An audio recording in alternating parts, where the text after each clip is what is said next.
2023, 2025. And nag-water therapy ako. -3 sa labas. Pero dito sa loob, parang hindi ganun kalamig. Katulad sa labas. Pero yung heater nila, hindi ko pa alam paano i-gamitin. Pero, sabi kasi nila, ang nagmamanage daw ng heater dito sa accommodation na to is, 3rd floor.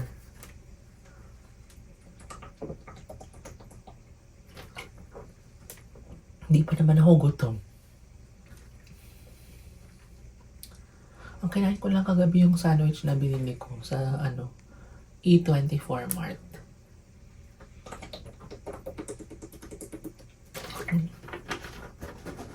Lamig.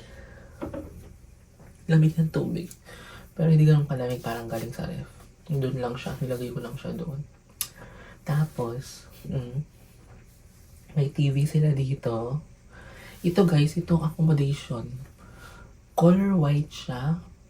Bagong pintura. Super, mukhang malinis. Pero ang daming alikabok. So, pinunasan ko pa yung mga yan. Hindi naman ako aware na madaming alikabok. Kung aware lang ako na madaming alikabok, pumunta muna ako dito ng one day. Naglinis. Pero ako, natutuwa ako sa mga ganito kaliliit na accommodation. Pakita ko sa inyo later. Natutuwa ako kasi gusto ko siya. Parang ganito lang yung pangarap kong room. Maliit kasi mabilis linisan. Tapos maliwanag, di ba? Nakikita niyo yung light, maliwanag. Tapos may CR. Very, siya, ang tawag dito, convertible. Yung parang, mas marami pang space sana ito kung maliit lang yung bed. Tapos maraming small cabinets para malagyan ng mga gamit. Pakita ko sa inyo yung room. Ito, wait lang. Start tayo dito sa yan yung pinto. Smart lock yung door. And pagpasok mo, merong lagayan ng damit, ng laundry, may garbage bin, may complimentary tissue, may blower, may toothbrush din dito at saka toothpaste. Ayan, tapos may towel pero hindi ko siya gagamitin kasi naghihimol-mol.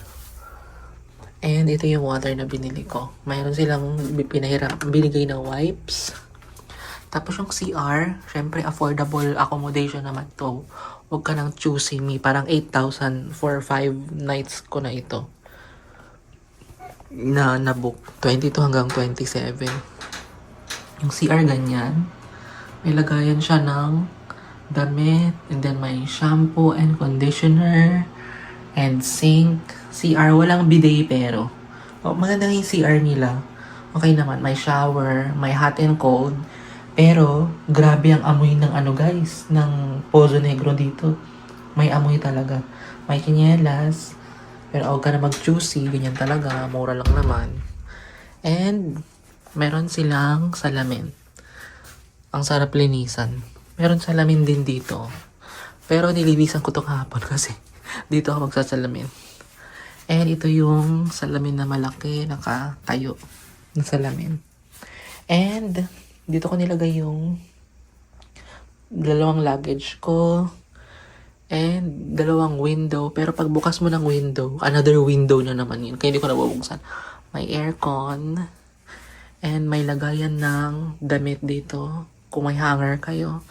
Pero wala silang hanger na provided dito. May ref. Ayan. Kung gusto niyo maglagay ng mga food, 'di ba? And itong main ref. And merong chair, may computer table, may TV. Ayan. And then ito yung bed nila, guys. Ito yung bed. 'Di ba? Oh.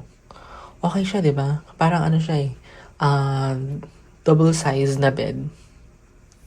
Tapos, may comforter, may another comforter, may sapin.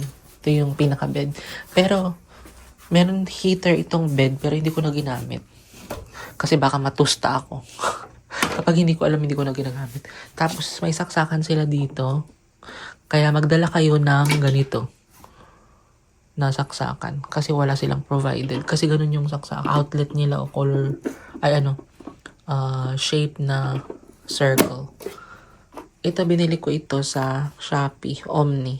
Kaya magdala kayo ng ganyan kapag magkukorea kayo. So yun guys, yun lang ang ating room tour, 'di ba? At least may vlog tayo today. Perfect. So mag-prepare na ako ng isusuot ko later. Tapos labas na tayo. 'Di ba? Pero separate vlog ko na lang yun siguro. Para hati-hati ang vlog natin, guys. 'Di ba? Para may vlog tayo.